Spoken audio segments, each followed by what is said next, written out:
One of the things that marks us as humans that is unique is our obsessions with drugs, our ability to addict.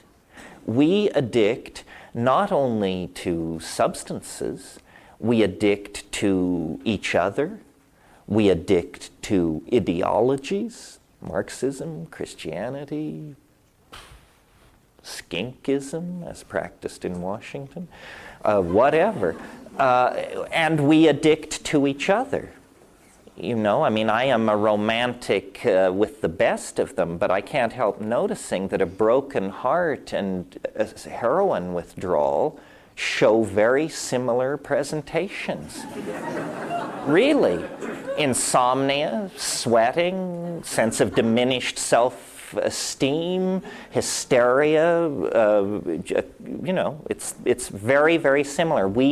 So a psychologist looking at a person with an addictive syndrome will say, well, you were damaged in childhood.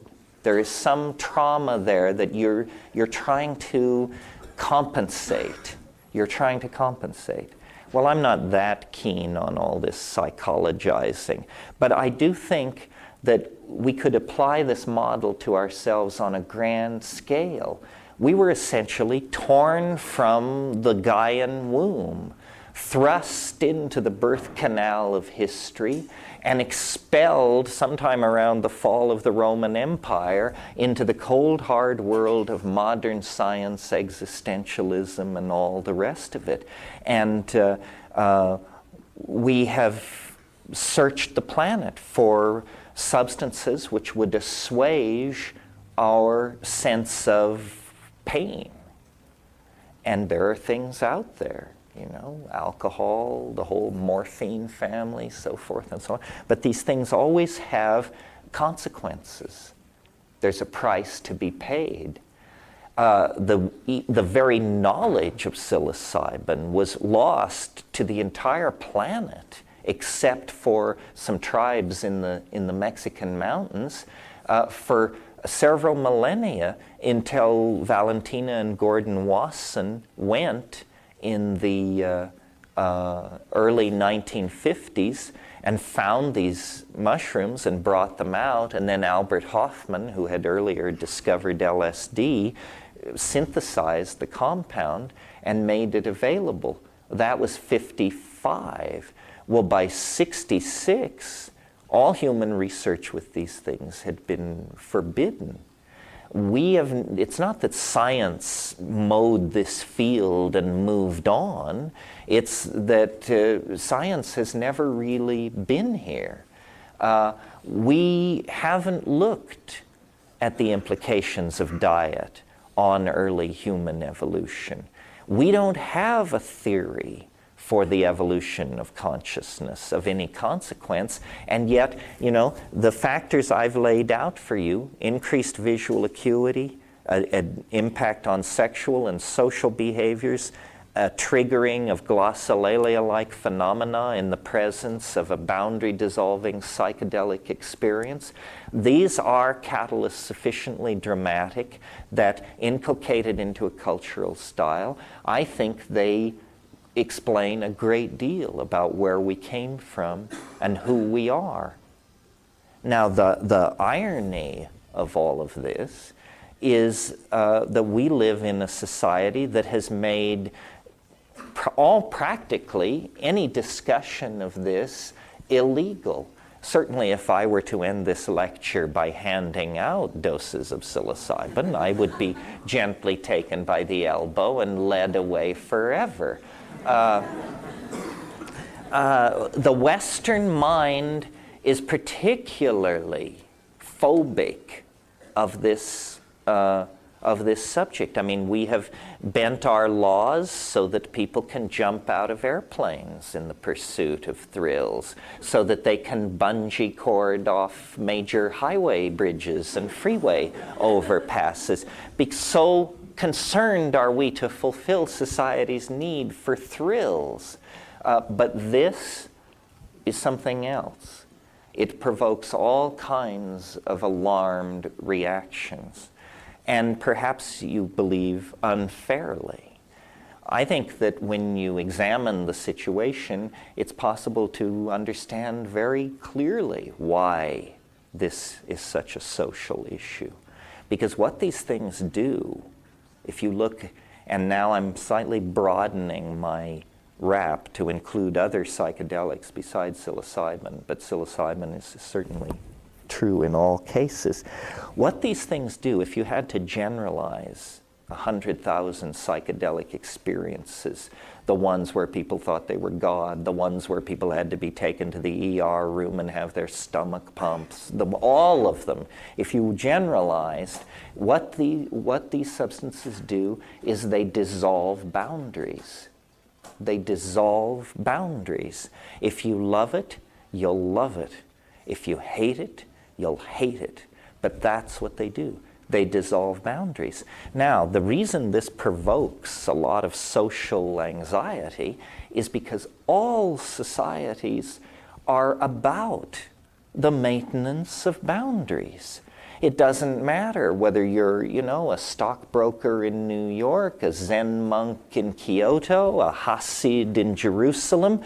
Your society is held together by boundaries and definitions, and anything which dissolves those boundaries and introduces relativity into cultural modeling is felt to be threatening, because we like to believe that our reality is somehow sanctioned, that this is how it should be.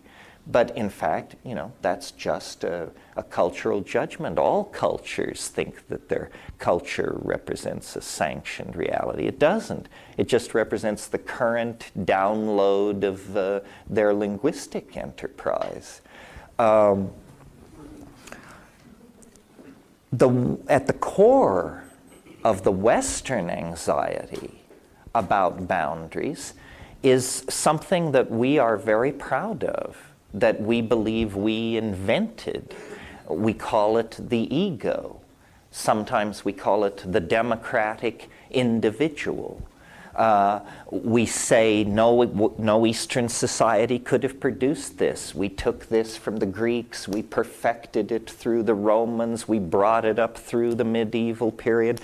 John Locke and Thomas Hobbes and all those folks fixed it up for us in the 18th century. Thomas Jefferson ironed out the wrinkles, and modern America is the shining example of what you can do if you empower the ego, the citizen, the individual. We want nothing of tribalism, still less of collectivism, and God forbid, nothing whatsoever to do with communism.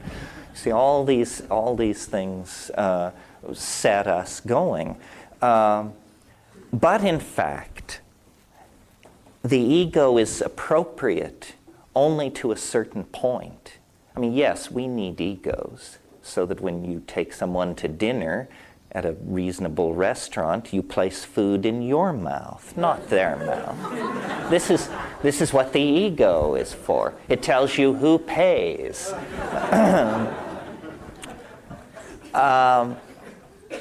But in fact, what the ego is the return to consciousness of this psychic structure related to the patterns of dominance. And the way I think of the ego is it's like a cyst or a calcareous growth or a tumor that gets going in the personality. And if not treated, it becomes chronic. And then there is no cure. There can only be, a certain amount of maintenance and medication of it.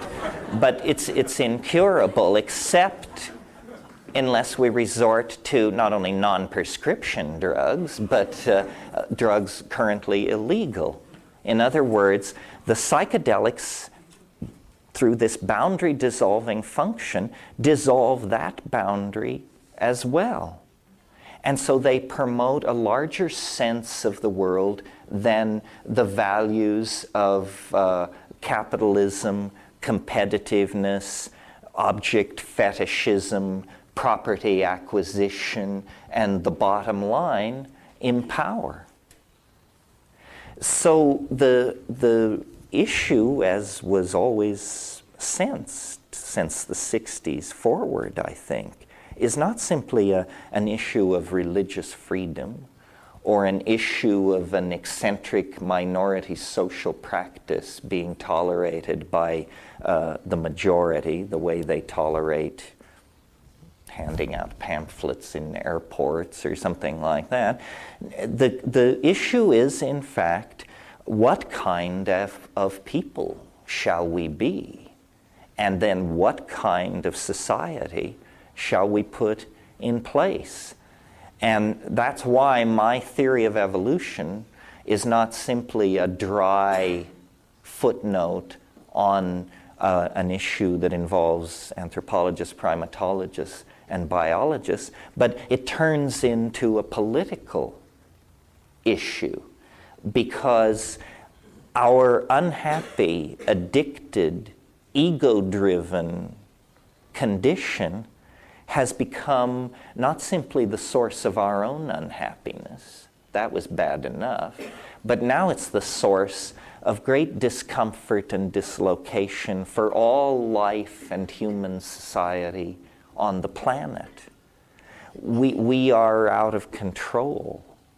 We are basically severely addicted to things and cannot stop ourselves. And we know, or we should know, that there is not enough petroleum, heavy metal, so forth and so on, in the planet to give all the thing addicts all the things that we know they must have in order to be happy. We have spread this intellectual virus from pole to pole, to Turkmenistan and Borneo, to the upper Amazon and to the Tajiks. Everybody wants kids, you know. Everybody wants the pause that refreshes. What are we going to do about this? Well, so far, we've been treating it like an endless garden party. There's no serious plan on the table to deal with this at all. I think that the momentum of human history is pushing us inexorably toward some kind of day of reckoning, and in which we are either going to have to turn consciously toward brutality and selfishness and say, well, let India go, let Bangladesh go, triage, costs too much, can't possibly fix the problem. In order to maintain our locked compounds and our 50 channels of television and the endless availability of arugula, we have to let India go. We're going to have to turn that way. In other words, each consciously participate in a choice to brutalize the human enterprise, or we're going to have to seriously talk about very major restructurings of our society. And I don't really know how we do that. I was living in Northern California a couple of years ago when they wanted to close an air base near here, and the newspapers were filled with for weeks with analysis of whether Western civilization could absorb this hammer blow at the very heart of its institutions of closing one friggin' air base, for crying out loud. That's not my idea of major change, you know?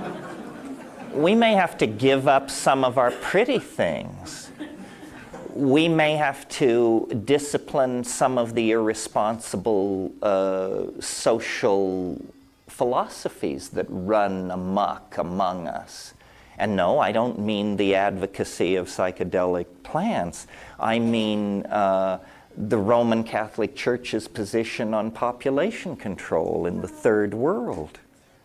I mean, the Germans take quite a knock for the Holocaust, but the Catholic Church manages to push more people into death, disease, and degradation every year than the Holocaust managed in its entire show, and it's thought rather crass to even mention the fact. it seems to me, as long as these Catholic bishops can show their face in public, that we are in complicity with mass murder. It's not pleasant news, but what are you going to do about it? Islamic fundamentalism, another bunch of knotheads with an anti-human agenda.